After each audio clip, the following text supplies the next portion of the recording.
25 Januari 2023. 1.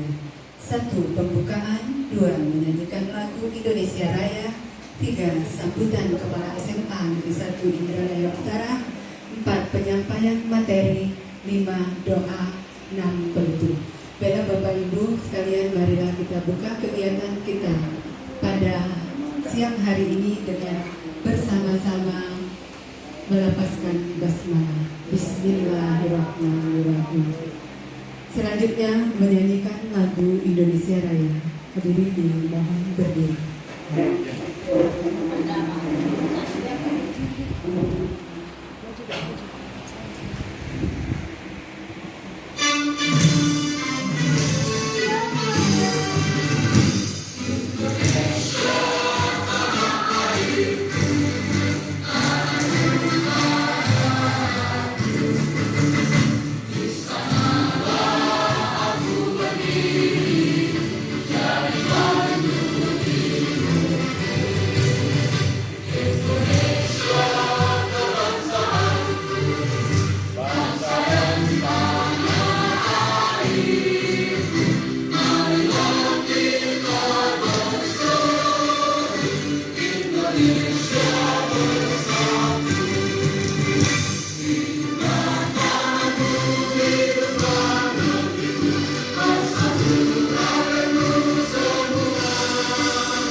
Hadirin dipersilakan duduk kembali.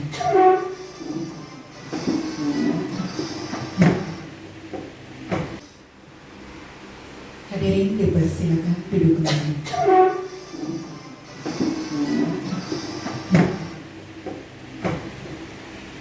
Baiklah Bapak Ibu hadirin berbahagia, selanjutnya kita dengarkan sambutan Kepala SMA Negeri 1 Indralaya Utara. Pada yang terhormat Bapak Dr. Ismail Hamidi di persidangan.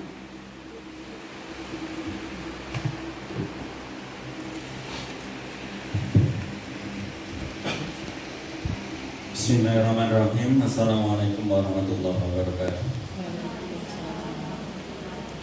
Alhamdulillahirabbil alamin wassalatu wassalamu ala asrofil anbiya'i wal mursalin wa ala alihi washabihi ajmain. Yang saya hormati ibu-ibu calon guru penggerak, yang saya hormati Bapak Ibu Dewan Guru yang berkesempatan hadir dan mengikuti kegiatan sosialisasi budaya positif CGP Angkatan ke-7 SMA Negeri 1 Indralaya Utara. Pertama, marilah kita senantiasa memanjatkan rasa syukur kita kepada Allah SWT, yang mana di siang hari ini kita masih diberinya nikmat sehat, nikmat sempat, sehingga kita bisa melaksanakan kegiatan yang sudah kita rencanakan pada hari ini. Salawat dan salam semoga tetap tercurah pada junjungan kita Nabi Muhammad Sallallahu Alaihi Wasallam, setelah keluarganya, sahabatnya, dan kita semua pengikutnya yang setia hingga yaumil qiyamah. Bapak Ibu yang saya hormati,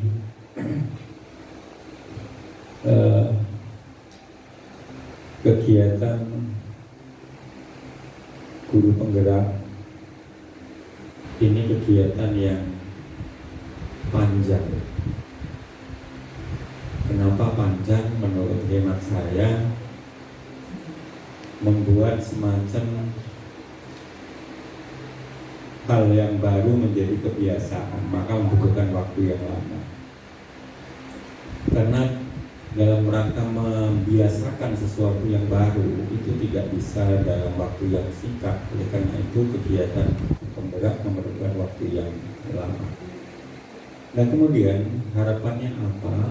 Dalam rangkaian kegiatan guru penggerak tentunya di balik kegiatan itu ada harapan yang rangkaian kegiatan guru penggerak tentunya di balik kegiatan itu ada harapan yang mana guru-guru penggerak atau calon guru penggerak ini memberikan dampak positif berkaitan dengan profesionalisme sebagai tenaga pendidik. Hal-hal positif yang diharapkan muncul adalah pembiasaan-pembiasaan yang baru, yang positif, yang berdampak langsung bagi para pendidik itu sendiri maupun bagi para peserta didik, sehingga kegiatan CGP ini bisa memenuhi hasil yang diharapkan oleh stakeholder yang memiliki rencana dan program kegiatan ini. Dengan kegiatan guru penggerak ini tentunya selain membiasakan sesuatu dan kebiasaan-kebiasaan yang baru, yang lebih inovatif, kemudian diharapkan juga memberikan pembiasan tidak hanya kepada guru penggerak yang bersangkutan atau CGP yang bersangkutan, tetapi pembiasan kepada Bapak Ibu guru di dalam satuan-satuan pendidikan di mana para CGP-nya ada di situ. Nah, tentunya kegiatan CGP ini tidak hanya berhenti saat menjalani proses calon guru penggerak saja. Tentunya diharapkan nanti setelah selesainya kegiatan CGP ini, maka statusnya akan menjadi guru penggerak, maka dia harus diharapkan harus mampu memberikan akses dampak positif bagi rekan-rekan di lingkungannya berkaitan dengan tugas dan kinerja selaku pendidik di satuan pendidikan masing-masing. Nah, untuk itu saya mensupport kegiatan guru penggerak ini atau kegiatan calon guru penggerak ini, dan kami juga banyak berharap secara intern untuk SMA Negeri 1 Indralaya Utara tentunya dengan kehadiran CGP maupun yang Porna CGP berarti sudah guru penggerak ada 3, itu nanti semakin banyak yang telah melakukan dan mengikuti kegiatan ini, maka akan memberi dampak yang cukup signifikan di dalam lingkungan sekolah yang kita cintai ini. Mudah-mudahan harapan itu bisa terwujud seiring perjalanan ini. Mudah-mudahan harapan itu bisa terwujud seiring perjalanan waktu. Dan kemudian yang secara khusus kepada Ibu CGP, ikutilah rangkaian kegiatan calon guru penggerak ini dengan sebaik-baiknya. Mudah-mudahan mendapatkan hasil yang maksimal, tidak hanya kepada CGP yang bersangkutan, tapi bisa dirasakan oleh rekan-rekan yang lainnya. Saya kira itu yang bisa saya sampaikan. Mudah-mudahan pertemuan hari ini memberi manfaat kepada kita semua. Tentunya dengan pertemuan-pertemuan yang seperti ini, bagi rekan-rekan yang belum punya kesempatan untuk menjadi CGP nantinya punya gambaran dan punya motivasi, keinginan untuk menjadi bagian dari calon guru penggerak. Terima kasih, mohon maaf atas segala kekurangan. Bila taufiq wal hidayah. Assalamualaikum warahmatullahi wabarakatuh. Waalaikumsalam warahmatullahi wabarakatuh. Terima kasih, demikian tadi telah kita dengarkan penyampaian sambutan dari Bapak Kepala SMA Negeri 1 Indralaya Utara. Dan selanjutnya kita dengarkan atau kita simak penyampaian materi oleh calon guru penggerak, yaitu Ibu Desya Suryani dan Miss Atin Darmayanti. Kami persilakan. Kita mulai dengan filosofi pendidikan Ki Hajar Hajar Dewantara. Jadi menurut Ki Hajar Dewantara, pendidikan itu adalah menuntut segala kodrat yang ada pada anak agar ia mencapai keselamatan dan kebahagiaan setingginya, baik sebagai manusia maupun sebagai anggota masyarakat. Jadi kita memahami kalau murid itu memiliki kodrat alam dan kodrat zamannya masing-masing, sehingga pendidikan itu harus berpihak pada guru dan berpihak pada murid, dan tugas guru lah adalah untuk menebalkan potensi-potensi baik pada murid tersebut. Dan juga bisa diibaratkan guru itu seperti petani, sekolah itu ibarat tanah, dan murid sebagai benihnya. Jadi dengan kata lain, petani hanya bisa menuntun tumbuhnya benih dengan merawatnya, memberinya pupuk, menjaga tanaman itu untuk tidak terkena hama dan sebagainya. Jadi tugas guru diibaratkan sebagai petani dalam filosofi pendidikannya Ki Hajar Dewantara. Lagi? Ya. Oke. Ya, jadi di sini ya tadi dijelaskan tentang peran pendidikan. Oke, kita lanjut ke slide berikutnya.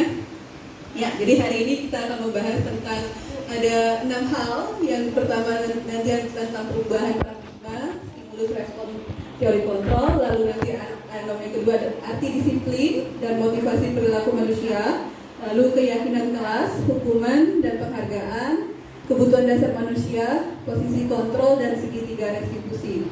Oke, untuk konsep 4 dan 4, 5, 6 nanti akan dilanjutkan oleh Ibu Meisya. 1, 2, 3 akan saya paparkan selanjutnya. Oke, sebelum masuk ke materi berikutnya, saya bisa minta tolong 2 orang untuk maju ke depan.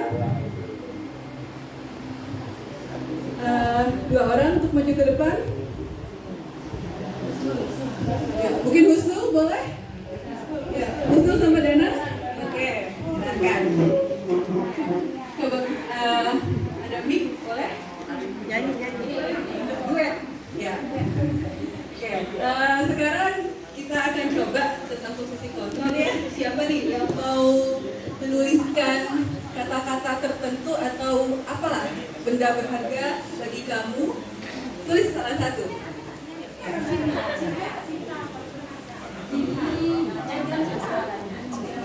Ya, silakan terserah. Jangan dikasih tahu sama Danan. Terserah. Benda yang berharga menurut Husnul. Oke, Stephen. Sekarang pegang. Assalamualaikum warahmatullahi wabarakatuh. Bapak Kepala Sekolah yang saya hormati, Bapak Ibu-ibu GP yang saya hormati, dan Bapak Ibu SMA Nusa Tenggara Utara yang saya hormati. Alhamdulillah, kita panjatkan puji syukur kepada Allah Subhanahu wa taala karena berkah dan rahmat dan hidayahnya juga pada hari ini kita masih diberi kesempatan untuk dapat bertemu di ruangan yang kita cintai ini. Baik ibu-ibu, sebenarnya kami ini dari CGP itu ingin berbagi kepada Bapak Ibu semuanya apa yang sudah kami dapatkan, sehingga nanti yang kami terima dari pembelajaran kami itu bisa berimbas untuk kita semua, bisa juga berimbas untuk anak-anak peserta didik kita. Tentunya di sini kami masih belajar juga Pak. Jadi kalau misalnya nanti ada hal-hal yang harus kita bahas, kami juga di sini punya rekan-rekan yang sudah lebih dahulu. Mungkin nanti kami bisa dibantu oleh ibu-ibu sekalian dan ibu-ibu rekan GP yang sudah hadir hari ini. Baik Bapak Ibu, kami di modul 1.4 ini budaya positif. Tolong Miss. Oke, jadi kami mulai dari kebutuhan dasar manusia, bahwa pada dasarnya manusia itu, terutama anak-anak kita sekalian, itu mereka memiliki beberapa kebutuhan. Itu yang pertama itu adalah kebutuhan bertahan hidup, ya. Bertahan hidup, kemudian yang kedua itu kebutuhan akan kesenangan, kemudian kebutuhan akan kebebasan, kemudian kebutuhan penguasaan, dan kebutuhan kasih sayang. Nah, jadi dari 5 kebutuhan ini, yang pertama anak-anak itu ada yang dia punya kebutuhan untuk bertahan hidup. Ya, salah satunya contoh anak-anak itu bertahan hidup. Misalnya kita waktu anak-anak pernah kita dapat makan, misalnya itu mereka antri kemudian merebut makanan temannya. Nah, artinya dia membutuhkan itu karena pada saat itu dia dalam kondisi lapar. Nah, itu yang pertama. Kemudian berikutnya yang kedua, anak kita itu membutuhkan kesenangan. Jadi pernah kita temui anak-anak kita itu yang senang sekali mengganggu temannya, menjahili temannya. Ya, ketika kita tanya kenapa anak, dia merasa senang. Dia merasa senang karena temannya merasa dia menjahili temannya, jadi dia merasa bahagia dan senang, ya. Nah, itu kalau dia kebutuhan yang dia inginkan. Kemudian berikutnya ada kebutuhan akan kebebasan. Kebebasan ini anak-anak kita pada umumnya dia menginginkan kebebasan untuk mereka melakukan kegiatan seperti biasanya anak-anak kita ini mencoba untuk melakukan atau memilih pilihan lain, ya. Jadi kalau misalnya kita berikan pilihan, nah kamu mau tidak melaksanakan ini, dia punya pilihan lain. Bu, bagaimana kalau caranya seperti ini saja? Nah, dengan pilihan lain yang mereka miliki itu berarti mereka memiliki kebutuhan untuk kebebasan melakukannya. Kemudian berikutnya itu ada penguasaan. Ini mereka ingin semua teman-temannya merasa takut dengan mereka. Jadi kalau takut dengan saya, semua kegiatan saya bisa saya laksanakan. Nah, ini kalau dia pada kegiatannya penguasaan. Kemudian pada umumnya, terutama anak-anak kita, itu dia lebih ke cinta kasih, ya. Apa cinta kasih? Mereka butuh perhatian, Bapak Ibu. Kalau misalnya kita sedang ngajar, mereka kadang berbuat ulah. Supaya apa? Supaya kita memperhatikan mereka. Nah, itu artinya tipe anak-anak yang mereka menginginkan kasih sayang dari kita. Jadi jangan keburu kita marah pada saat mereka ada aktivitas lain ketika belajar. Ternyata mereka punya kebutuhan ingin diperhatikan, ya. Mereka ingin supaya Bapak Ibu gurunya kenal sama saya. Jadi saya pernah itu di kelas 10-4. Jadi ketika saya mengajar, dia selalu saja ingin bagaimana saya mengenal dia. Setelah saya tahu, saya tanya, oh ya, setelah saya kenal nama si anak, maka dia merasa bahagia sekali. Nah, Bu, saya tuh senang sekali karena Ibu sudah mengenal saya. Ternyata itu yang dia butuhkan. Nah, ini kebutuhan-kebutuhan yang kebutuhan dasar yang diinginkan oleh anak-anak dan mungkin manusia di sini. Kemudian berikutnya, untuk memenuhi kebutuhan dasar manusia ini, kebutuhan dasar anak-anak ini, kita sebagai guru, Bapak Ibu, tentunya harus punya posisi di mana disebut di sini ada 5 posisi kontrol. Nah, saya senang sekali saat belajar ini. Kenapa? Karena selama ini saya menyadari saya berada di posisi mana sebagai guru. Nah, ini yang saya ingin sekali berbagi kepada Bapak Ibu semuanya. Nanti kita bisa tahu saya selama ini berada di posisi mana sebagai guru dan mana sebaiknya yang saya lakukan ketika saya menjadi guru. Yang pertama itu adalah guru sebagai penghukum. Ya, guru sebagai penghukum ini biasanya dia akan menggunakan kata-kata kasar, ya, dan nada tinggi. Nah, kalau dia sudah menggunakan kata-kata kasar dan nada tinggi, biasanya dia suka juga menunjuk si anak, ya. Nah, ini posisi guru sebagai penghukum. Rena, cak mano kamu nih? Nah, ini bagian dari bahasa-bahasa yang tidak baik yang tidak harusnya kita sampaikan kepada anak. Ini ketika guru itu punya di posisi penghukum. Kemudian berikutnya yang kedua itu anak merasa bersalah. Jadi ada posisi yang kedua, kita membuat anak itu bagaimana anak merasa bersalah. Contohnya, ibu kecewa sekali sama kamu, nak. Jadi dia selalu merasa bersalah terhadap diri dia. Nah, posisi ini ternyata ini disebut sebagai identitas gagal, ya. Jadi identitas gagal di sini karena ketika dia menyampaikan yang seperti tadi kepada anak merasa selalu dirinya salah, dia merasa bersalah, ya. Kamu kan sudah janji sama ibu, kenapa kamu tidak menepati janjinya, nak? Jadi dia merasa bersalah untuk diri dia, ya. Nah, kemudian berikutnya ada lagi guru yang memposisikan sebagai teman, ya. Nah, guru yang memposisikan sebagai teman ini biasanya dia melakukannya seperti kita teman sebaya. Ayo nak, lakukan demi ibu. Ayo nak, lakukan demi bapak. Nah, ini adalah posisi guru ketika dia bersama dengan siswanya, menganggap dia sebagai temannya tadi, ya. Kemudian berikutnya itu ada posisi sebagai pemantau. Ini kalau sebagai pemantau biasanya dia terikat pada aturan. Dia akan menyebutnya, nah kalau misalnya pakai sepatu warna putih sesuai tidak dengan aturan kita. Nah, ini gurunya posisinya sebagai pemantau. Nah, sebenarnya untuk sampai pada posisi teman dan pemantau itu sudah identitas kita sebagai guru itu sudah berhasil. Tapi untuk identitas kita berhasil dan sukses itu ada pada posisi guru sebagai manajer.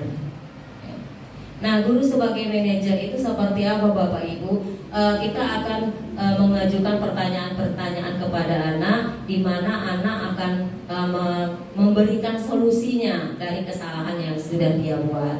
Contohnya, nak, kenapa tadi kamu datang terlambat? Ya, dia menjawab, Bu, saya kesiangan. Kemudian saya jawab lagi ke anak, lantas kalau kesiangan seperti ini ada nggak solusinya besok? Bisa nggak besok tidak terlambat lagi? Apa kira-kira yang bisa kamu lakukan, nak? Nah, ini posisi manajer.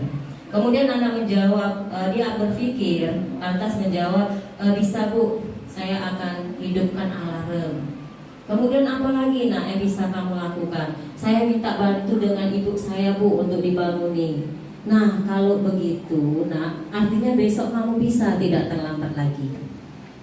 Ya, berarti kamu sudah dapat dalam solusinya bagaimana supaya kamu tidak datang terlambat. Namun Bapak Ibu, dari semua posisi ini kadangkala saya pribadi itu tidak semuanya bisa sampai ke posisi manajer, ya. Ada kalanya saya harus kembali ke posisi teman. Ada kalanya saya kembali ke posisi pemantau. Jadi selama itu bisa kita lakukan pada posisi manajer, maka kita melakukan kegiatan itu atau mengajak anak itu untuk kita berada pada posisi manajer, ya. Nah, Bapak Ibu, ini adalah posisi manajer, ini posisi idealnya kita sebagai guru.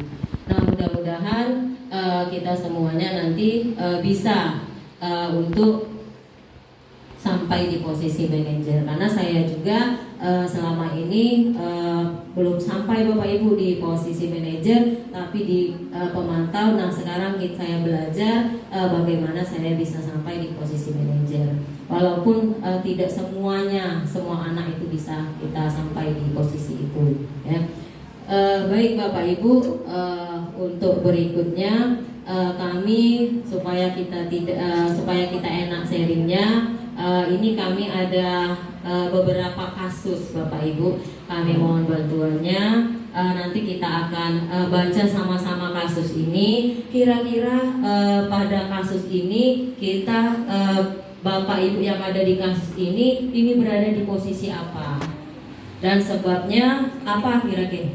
Apa kira-kira sebabnya dia bisa berada di posisi itu? Jadi kami siapkan ini ada lembar berkelompok Bapak Ibu. Berapa kelompok, Miss? Ada 2 ya. Ada 2 kelompok. Itu ada ceritanya Bapak Ibu. Silakan mohon bantuannya dibaca dulu. Kemudian di bagian belakang itu ada yang bisa ditulis untuk jawabannya. nanti kami minta Bapak Ibu bersama dengan kami untuk mempelajari atau tahu berada di posisi mana guru yang bersangkutan. Mungkin itu silakan didiskusikan dulu mungkin Bapak Ibu ya, untuk posisi dari guru yang bersangkutan, sehingga nanti kita semuanya lebih paham yang mana yang masuk di posisi penghukum, yang mana yang termasuk pada posisi manajer.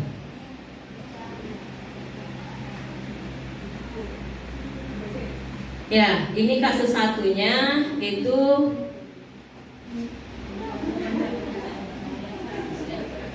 Sabrina hari itu bangun terlambat dan terburu-buru sampai ke sekolah. Dia pun akhirnya sampai di gerbang sekolah, tapi baru menyadari kalau tidak menggunakan sepatu hitam seperti tertera di peraturan sekolah. Di depan pintu kelas, Bapak Lukman memperhatikan sepatu Sabrina yang berwarna coklat.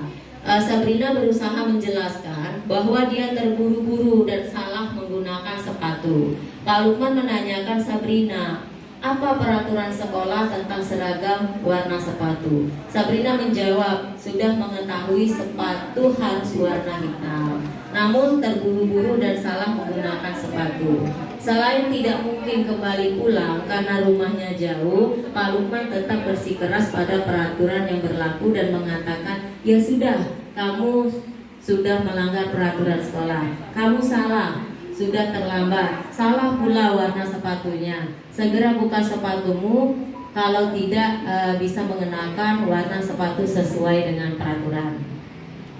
Sabrina meminta maaf dan memohon kembali kepada Pak Lukman agar tetap dapat mengenakan sepatunya dan berjanji tidak akan mengulang kesalahannya. Namun Pak Lukman tidak mau tahu. Tidak, kamu telah melanggar peraturan sekolah. Kalau tidak sanggup ambil sepatu di rumah atau diantarkan sepatu ke sekolah, ya sudah, kamu tidak bersepatu saja seharian di sekolah. Sekarang copot sepatumu dan silahkan belajar tanpa sepatu seharian. Sabrina pun dengan berat hati mencopot sepatunya dan memberikan kepada Pak Lukman. Seharian dia tidak berani berkeliling sekolah karena malu dan lebih banyak berdiam diri di kelas tanpa alas sepatu. Baik Bapak Ibu, silakan kalau misalnya ada yang ingin berpendapat atau mau ditulis dulu ya. Ya silakan ditulis dulu. Kira-kira masuk di posisi mana kasus pada analisis pada kasus satu tadi.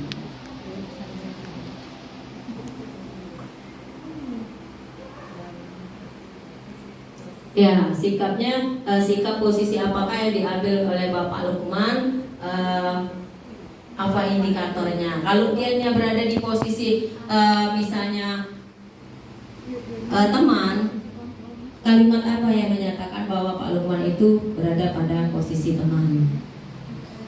Ya. Kemudian jika Pak Lukman mengambil pada posisi manajer, apa yang dikatakannya? Pertanyaan-pertanyaan apa yang akan diajukan ke Sabrina? Seharusnya, menurut saya seharusnya gitu ya. Oke. Silakan Bapak Ibu. Ada Bu Indah bisa membantu? Kira-kira Pak dalam kasus ini Pak Lukman berada pada posisi apa? Oh beda kasus. Yang kasus satu siapa? Oh kasus dua.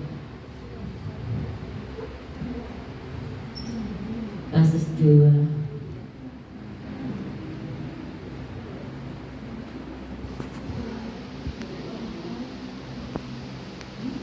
Oke. Bu Bibi kasus satu. Udah Bu Bibi. Bu Bibi. Iya.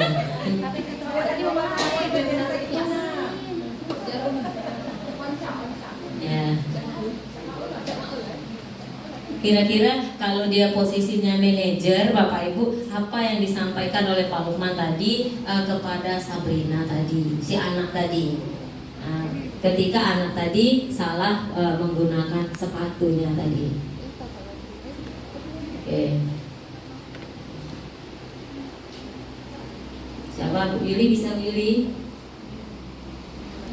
Kayaknya Bu Yuli sudah selesai. Oh belum. Ya. Nih, Ibu yang cantik nih. Bu Usno, sudah. Oke, silakan. Wah, balik lagi kayaknya Bu Pipi yang sudah selesai. Ya, silakan Bu Pipi untuk pendapatnya. Oke, bismillahirrahmanirrahim. Coba ya jawabnya. Nanti bisa dibantu oleh teman-teman lain pendapatnya. Kalau dilihat dari kasus Sabrina yang datang bangun terlambat dan terburu-buru sampai sekolah, sampai lupa pakai sepatunya bukan warna hitam. Di sini kalau kita lihat dari kasus ini, sikap posisi yang diambil oleh Pak Lukman adalah penghukum. Dilihat dari mana? Jelaskan. Dilihat dari pertama dia menggunakan kata-kata yang kasar. Jadi di sini ada kalimatnya. Ya sudah, kamu sudah melanggar peraturan sekolah, kamu salah, sudah terlambat, salah pula warna sepatu. Segera buka sepatumu. Kalau tidak mengenakan warna hitam sesuai peraturan. Itu kelihatan dia pakai kata-kata kasar. Dan yang kedua, dia tidak mau dengar penjelasan dari Sabrina lagi. Tidak, kamu telah melanggar peraturan sekolah. Kalau tidak sanggup ambil sepatu di rumah atau diantarkan oleh orang di rumah untuk memakai sepatu hitam, kamu copot sepatunya. Di sini itu adalah posisi penghukum sehingga membuat anak tadi merasa bersalah, merasa malu seharian dia duduk di kelas, mungkin merasa lapar untuk tidak jajan di kantin. Seharian dia matuk. Jadi di sini ada lagi pertanyaan, bila Bapak Lukman mengambil posisi manajer, jadi bilakah Pak Lukman? Jadi saat posisi seperti ini saya coba, kalau Pak Lukman tadi jadi manajer, mungkin seorang manajer itu adalah seorang bijaksana, dia dapat mengajukan berapa pertanyaan. Jadi kira-kira pertanyaan apa yang bisa diajukannya pada Sabrina, dia akan mencoba memposisikan bertanya apa yang telah kita sepakati atau apa yang kita yakini. Maka pasti Sabrina akan menjawab memakai sepatu hitam di sekolah kecuali pada saat pelajaran olahraga. Pasti itu akan dijawabnya. Maka akan bertanya lagi seorang manajer kepada anak buahnya tadi. Dalam hal ini posisinya guru pada muridnya. Dia akan bertanya lagi, apa kamu meyakini hal tersebut? Ya, saya meyakini bahwa memakai sepatu putih itu salah. Dan kelihatan kan di sini bahwa anak tadi merasa bersalah tanpa harus gurunya mengatakan salah, tapi dia mengatakan keyakinannya sendiri. Kalau kamu meyakininya, maukah kamu memperbaikinya? Tadi saya bilang seperti, dan dia bilang, iya Pak, saya lain kali akan bangun lebih tepat waktu lagi. Dia bisa bilang, mungkin alasannya kita kurang tahu kenapa dia datang terlambat, atau mungkin dia buat tugas, atau ada hal lain. Kalau dia cerita tentang hal dia, mungkin kita bisa ajukan ke cerita yang lainnya. Dan itu kemudian kita akan berkata lagi sebagai seorang manajer, kalau kamu memperbaikinya, jadi kira-kira hal apa yang akan menggambarkan apa yang terjadi tentang dirimu. Jadi dia akan bilang, saya akan berusaha bangun lebih pagi dan saat sebelum berangkat sekolah telah mempersiapkan barang-barangnya atau menyusun pelajaran juga sebelumnya sehingga tidak akan terjadi hal yang tadi datang buru-buru sampai salah pakai sepatu. Jadi kira-kira posisi manajer seperti itu. Jadi anak tadi merasa ya dia tahu dia salah, dia memang merasa malu tapi hanya sementara dirasakannya karena dia merasa dihargai dan dia bisa memposisikan dirinya untuk memperbaiki kesalahannya. Jadi kira-kira seperti itu Bu.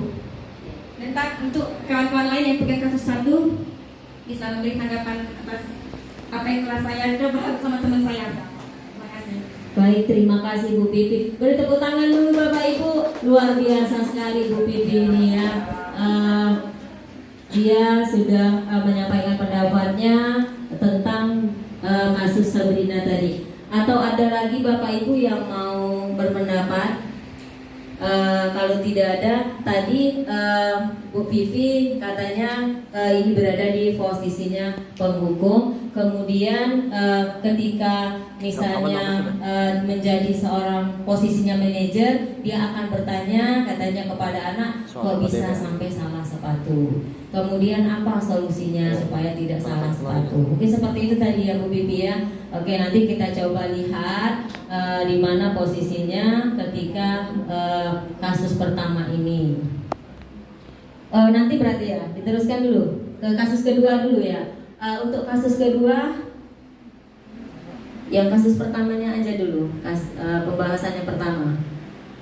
Nah, ini Ya, jadi ini tadi supaya satu-satu. Jadi untuk kasus pertama tadi ini dia benar sekali. Makanya saya sebutkan Bu Bibi tadi luar biasa sekali. Saya menjalankan baru sebentar, ternyata sudah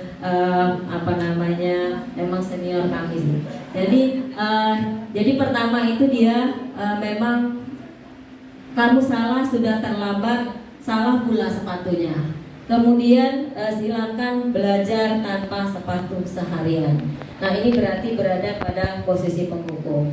Kemudian seharusnya dia berada pada posisi manajer. Ketika dia berada pada posisi manajer, maka Pak Lukman akan bertanya kepada mengontrol anak bahwa disiplin positifnya terhadap anak tadi, misalnya menurut Sabrina keyakinan sekolah yang mana yang perlu ditingkatkan, atau peraturan sepatu yang di sekolah itu sepatu yang seperti apa, ya, sehingga dia bisa menyelesaikan sendiri dan dia berjanji pada dirinya sendiri untuk tidak mengulangi kembali. Nah, itu yang pada kasus pertama tadi. Baik Bapak Ibu, untuk yang kasus yang kedua tadi, kalau ada yang bisa membantu kami persilakan. Siapa? Bu Indah ya? Bu Indah ya? Bu Indah ini luar biasa ini, multi talenta. Oke, silakan Bu Indah ya.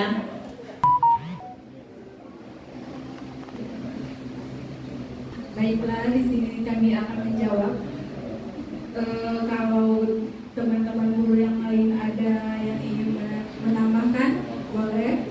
Berdasarkan diskusi kami dengan Ibu Trisna, kalau ditanya posisi kontrol apa yang telah dipraktikkan oleh Kepala Sekolah Ibu Suti, menurut kami di sini Ibu Suti sudah menjadi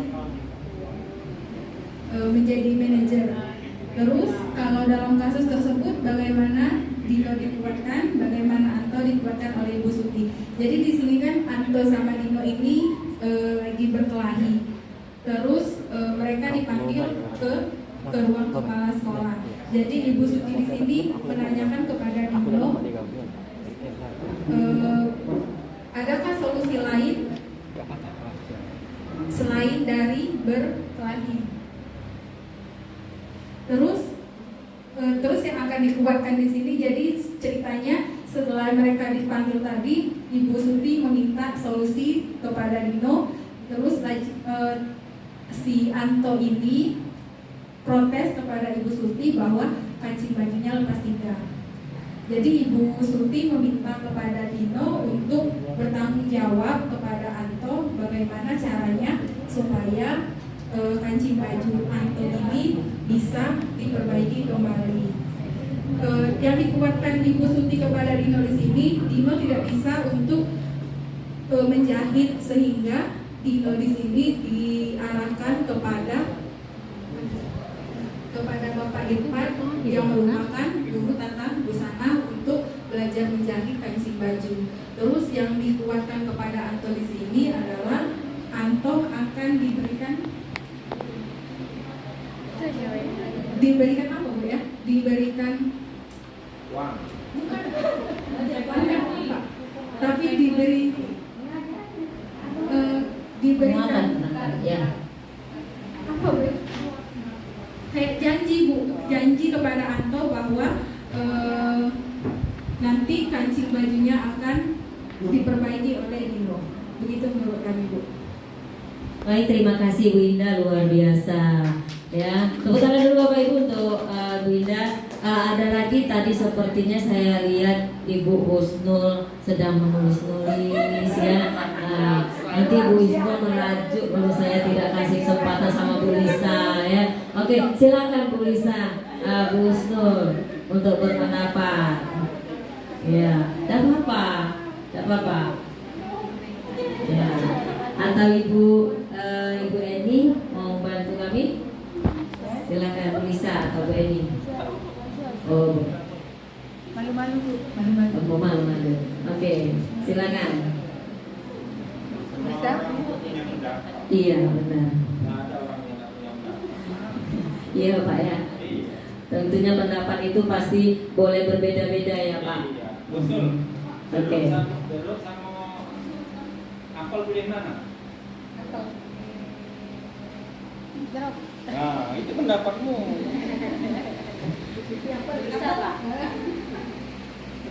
Bisa milih dua-duanya ya. Iya.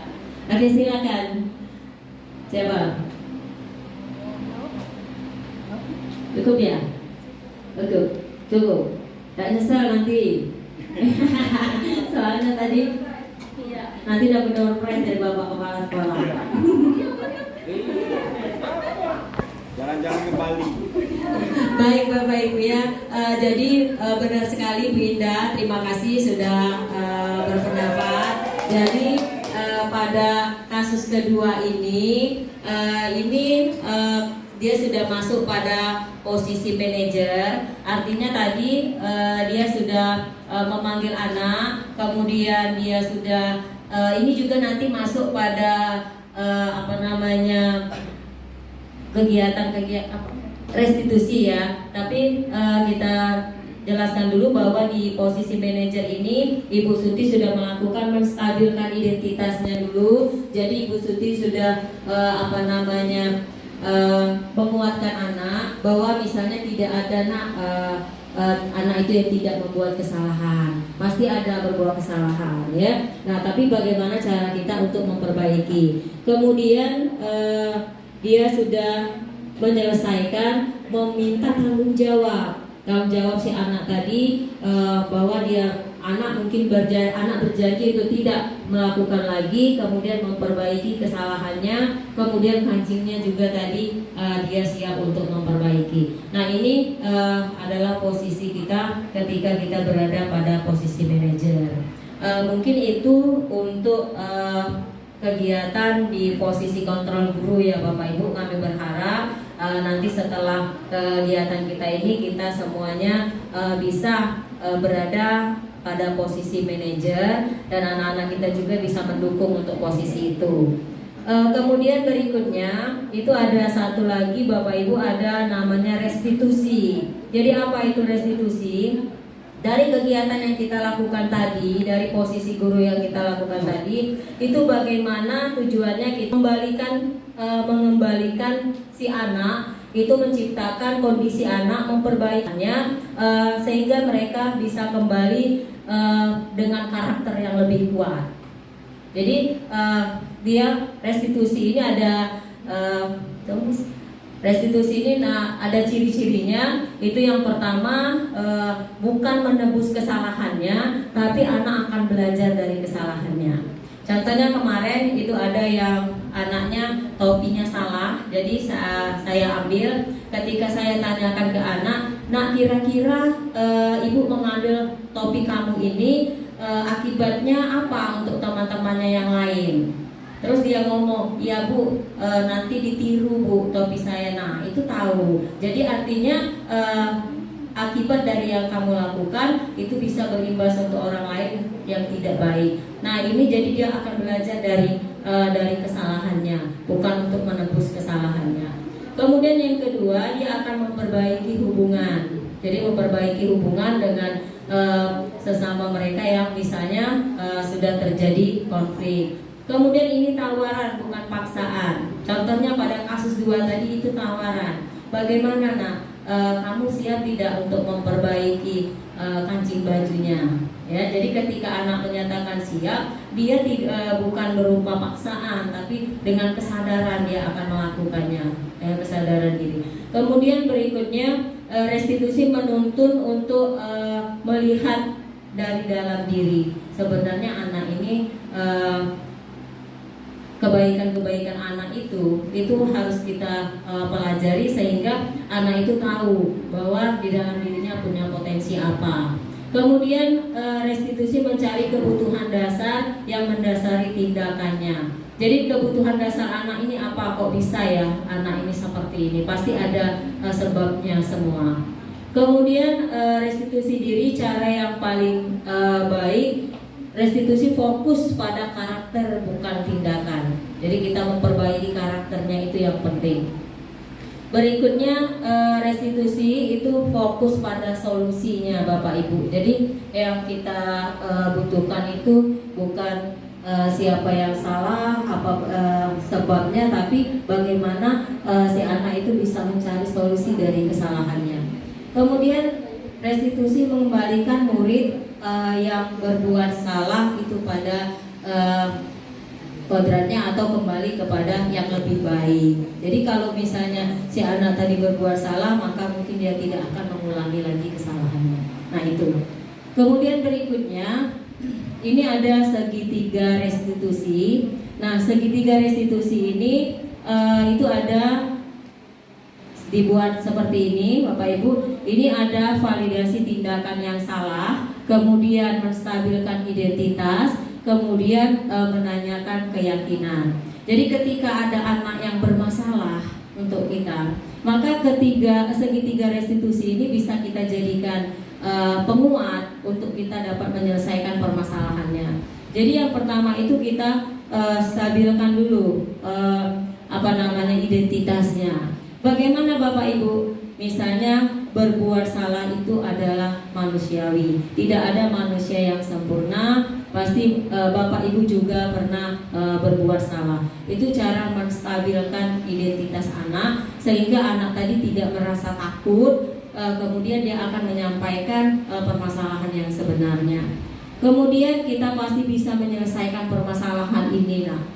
Ya, jadi ketika dia bermasalah, kita stabilkan dulu identitas dirinya bahwa si anak tidak semuanya anak itu salah. Jadi ada hal-hal atau penyebab dia berbuat salah. Kemudian kita fokus untuk menyelesaikan, dan si anak tadi juga dia distabilkan dulu bahwa tidak ada yang tidak berbuat kesalahan, pasti ada, itu ya.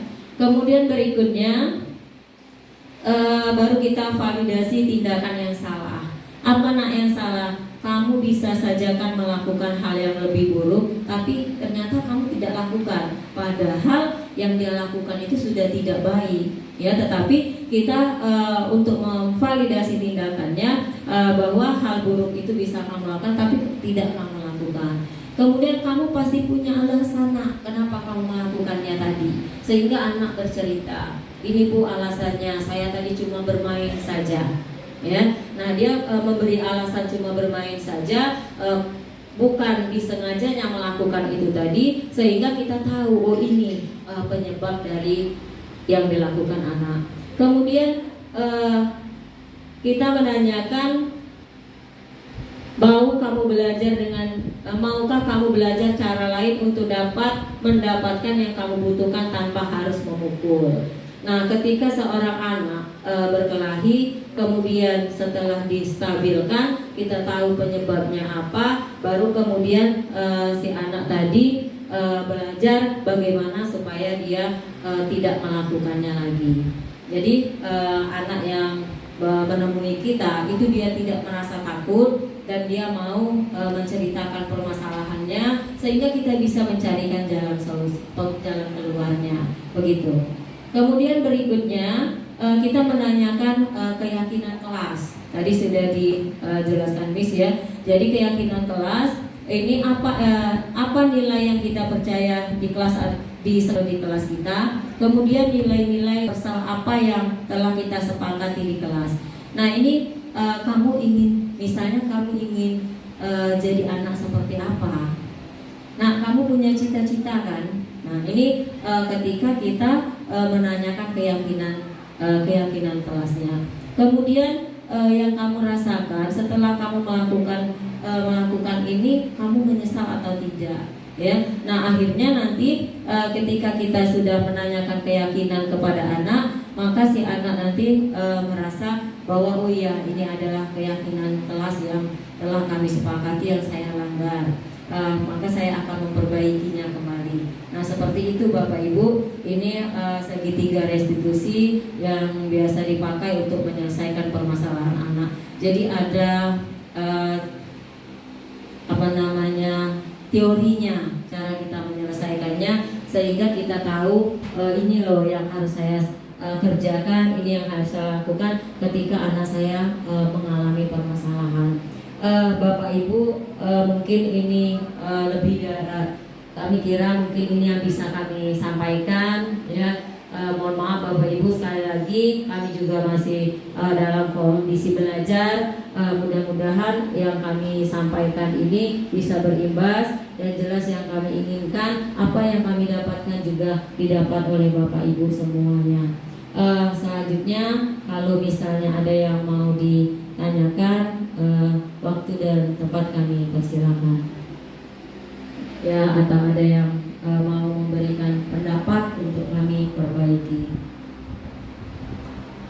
Kami persilakan ibu-ibu, bapak dua ya.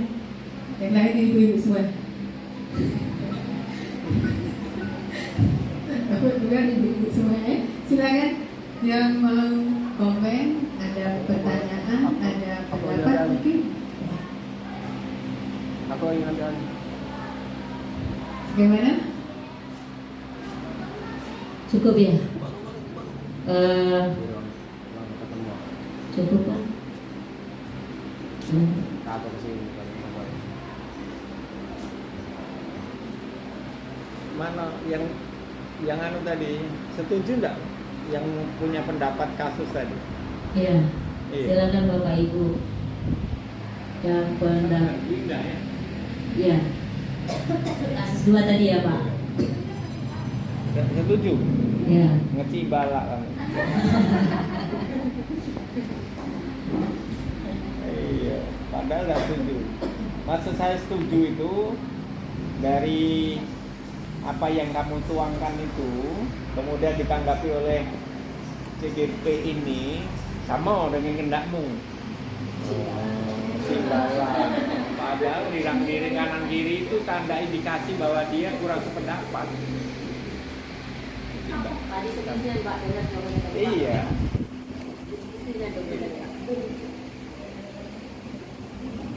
Silakan Bapak Ibu, kalau ada yang mau diskusikan ya, terutama iya, kasus ini kan bukan kasus yang kita buat-buat. Kasus itu real, dalam arti kita sering menemukan kasus-kasus yang seperti itu, tetapi kita kadang bingung memposisikan kita itu dalam posisi yang sebagai apa gitu. Apakah kita sebagai manajer, apakah kita sebagai penghukum seperti yang disampaikan Bu Pipi tadi, apakah kita sebagai apa ya, teman ya, menyambung chemistry-nya. Tujuannya padahal mungkin sama ya, tujuannya sama dalam artian untuk memperbaiki perilaku yang salah daripada si anak, tetapi karena posisi kita yang tidak pas di dalam masalah itu, maka eksesnya pasti berbeda. Ekses yang dihasilkan terhadap si anak pasti berbeda, gitu. Karena anak ini namanya anaknya orang banyak, anaknya orang berdua saja macam-macam, apalagi anaknya orang banyak, pasti ya karakternya macam-macam. Ada yang perlu pendekatan secara menempatkan seorang guru pada posisi kawan sebaya. Kemudian ada juga anak yang menuntut bahwa guru itu harus tegas. Nah, ketika guru itu harus tegas, maka dia bisa berperan sebagai penghukum dan sebagai manajer tegas dalam rangka menegakkan aturan ataupun norma. Saya tadi berbisik dengan Bu Mesa.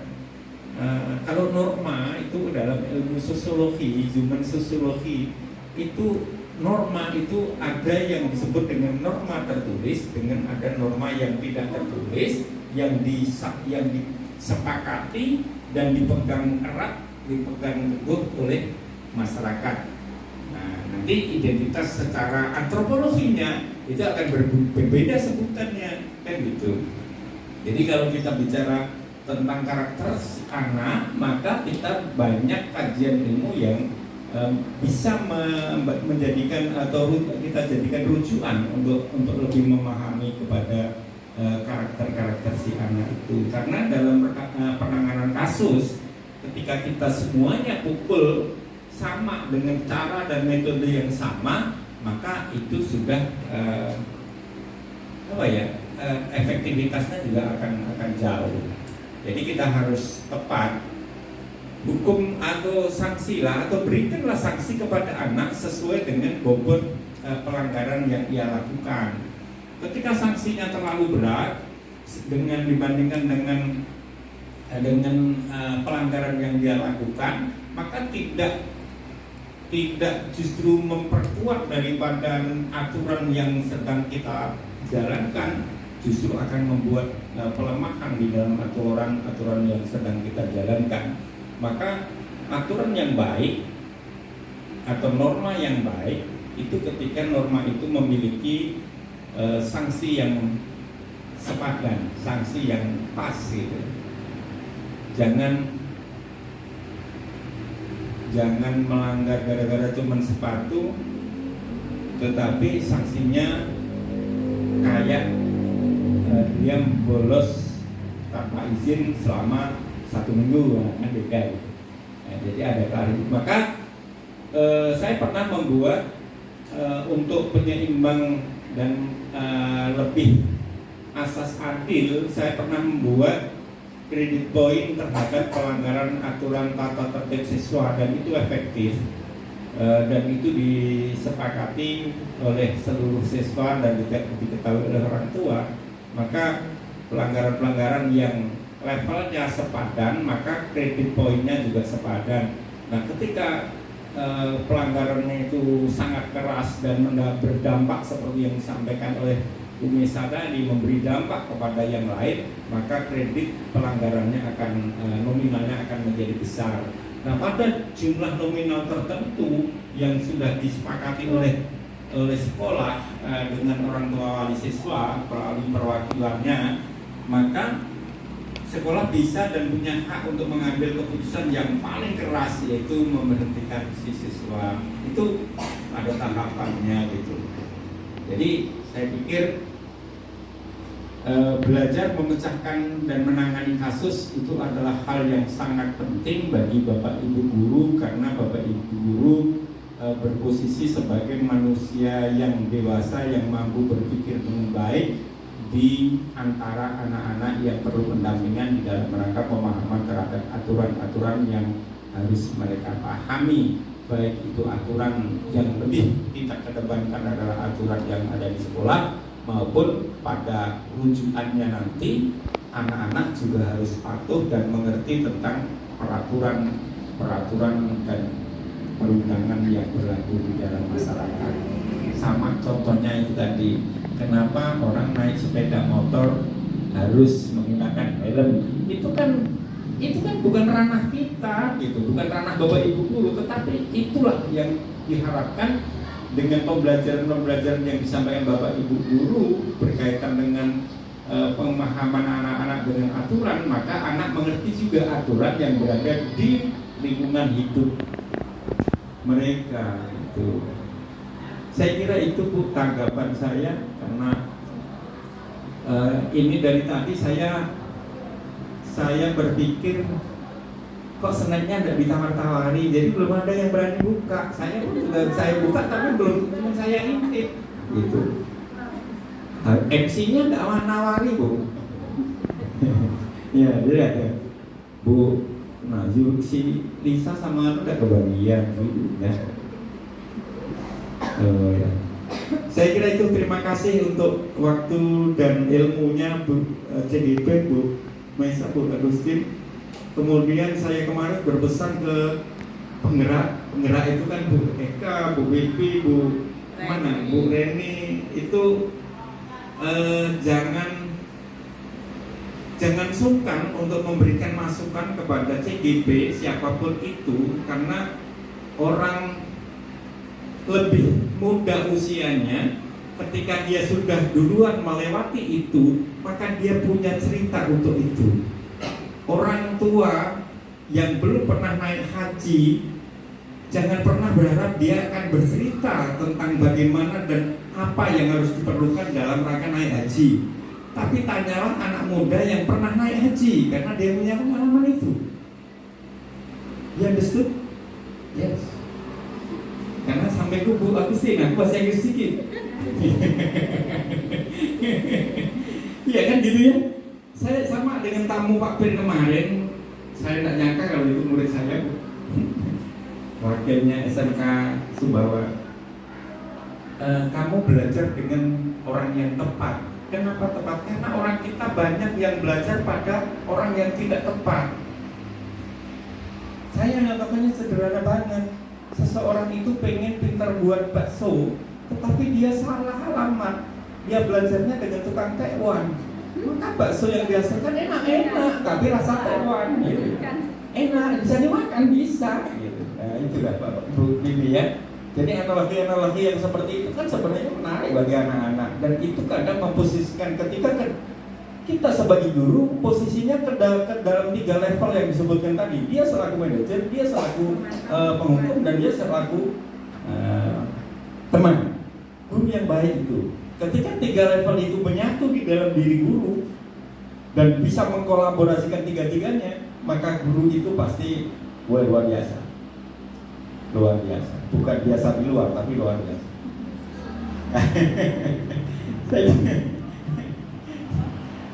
Nah ini kan apa ya? Saya sebenarnya dari tadi itu main HP, tapi kuping saya kan dengar apa yang disampaikan Bu Agustin, disampaikan Bu Mesa, saya rekam semua yang dikomentarkan Bu Indah, yang dikomentarkan Bu Bibi, ada semua dalam otak saya itu. Sehingga saya punya harapan yang luar biasa besar ketika kita sudah punya visi yang seperti itu, mayoritas kita punya visi yang seperti itu, maka kita tidak perlu menggerak-gerak, tidak perlu menghibau-hibau, karena kita akan mengikuti yang belum, akan mengikuti dengan sendirinya. Itulah yang disebut dengan membuat tradisi baru. Tradisi itu tidak mesti harus digerak-gerak.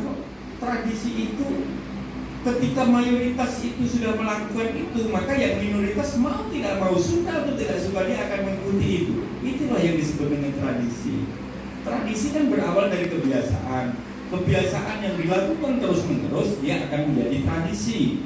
Nah, ketika tradisi itu kemudian ketika orang melakukan atau tidak melakukan yang biasa dilakukan itu ada yang kurang dan merasa berdosa, maka tradisi itu menjadi adat atau peradaban, bukan peradaban, tapi menjadi adat. Dia lebih mengikat. Tradisi apakah mengikat? Belum. Tetapi ketika sudah tradisi tidak dilakukan, kemudian ada yang kurang dan ada merasa salah dalam dirinya, ada nilai ada nilai yang kurang di dalam menjadi bagian komunitas itu, maka itu sudah menjadi bagian dari adat. Kayak adat kita banyak yang sudah hilang. Kenapa hilang? Karena dikikis hilangnya kebiasaan, gitu ya. Hilangnya kebiasaan. Maka ketika kebiasaannya hilang, adatnya pasti hilang, gitu. Contoh Bapak Ibu, yang paling sederhana dan ini punya nilai ekonomis tinggi, sederhana dan itu hilang. Kalau zaman saya, Bapak Ibu, itu ketika ada orang mau nikah, maka untuk membuat hiasan dari janur ya, dan kelapa muda, itu tidak perlu orang lain, tidak perlu tenaga khusus, karena semuanya bisa. Dia membuat itu semuanya bisa. Nah, karena itu tidak di tradisi ini tidak diturun-temurun, tidak ditransmitted dengan baik, akhirnya tradisi ini menjadi hilang. Sehingga itu menjadi profesional, kan gitu. Menjadi hanya dimiliki oleh orang-orang tertentu, membuat hiasan janur itu.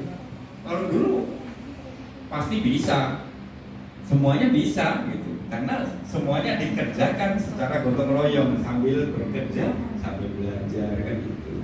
Itu semuanya bisa, saya pun bisa. Ini yang sudah hilang. Banyak orang Jawa yang nggak bisa baca tulisan Jawa. Kenapa? Karena hilang. Gitu. Hilang. Saya kira itu Bapak Ibu, mudah-mudahan dari rangkaian kegiatan guru penggerak ini berdampak yang yang luar biasa lah bagi sekolah ini. Terutama semakin banyak yang menjadi CGP, semakin nyaman. Semakin nyaman, karena tidak saling apa ya, pasti terjadi saling support, tidak saling iri-irian. Ya, terima kasih. Baik, terima kasih Pak atas masukannya, atas tanggapannya. Mudah-mudahan apa yang kita lakukan hari ini itu bisa kita terapkan untuk di kelas ataupun di sekolah kita. Baik Bapak Ibu, terima kasih kami sampaikan kepada Bapak Ibu atas kehadiran untuk kegiatan kami hari ini. Mohon maaf karena sudah mengganggu waktu Bapak Ibu. Mudah-mudahan yang Bapak Ibu lakukan hari ini menjadi amal jariah untuk kita semuanya. Kami selaku CGP Bu Agustin dan saya Bu Mesa, mohon maaf jika ada kesalahan. Pada Allah kami mohon ampun. Kami akhiri. Wassalamualaikum warahmatullahi wabarakatuh. Waalaikumsalam warahmatullahi wabarakatuh. Oke, Bapak Ibu, tepuk tangan untuk kita semua. Terima kasih. Sambil dicicipi, tadi sudah disinggung tadi ya. Silakan dimakan dulu. Terima kasih Ibu dan Bapak dan Ibu semua sudah stay di sini, sudah hadir di sini untuk kegiatan hari ini. Baiklah Bapak Ibu semua, sudah di penghujung acara. Untuk sekalian menutup kegiatan kita hari ini, mungkin akan ada doa yang akan diimami oleh Pak Fikri. Pada Bapak dipersilakan. Pak Fikri ya.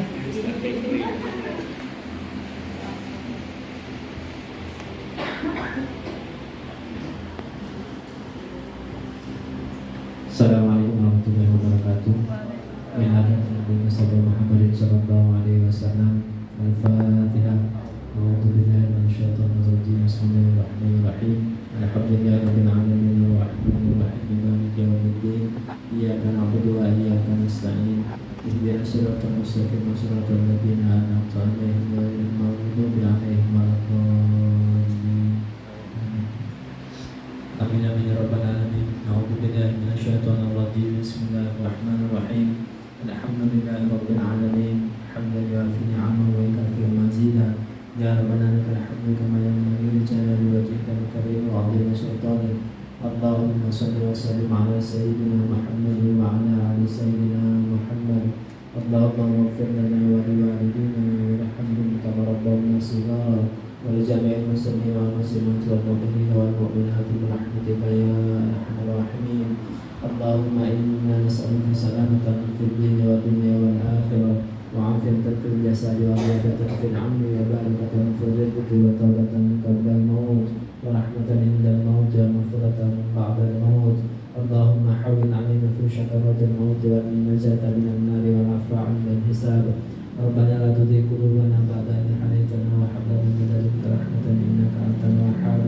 ربنا هب لنا من أزواجنا وذرياتنا قرة أعين واجعلنا للمتقين إماما. ربنا ظلمنا أنفسنا وإن لم تغفر لنا وترحمنا لنكونن من الخاسرين. ربنا آتنا في الدنيا حسنة وفي الآخرة حسنة وقنا عذاب النار. صلى الله على سيدنا محمد وعلى آله وصحبه أجمعين. سبحان ربك رب العزة عما يصفون وسلام على المرسلين والحمد لله رب العالمين.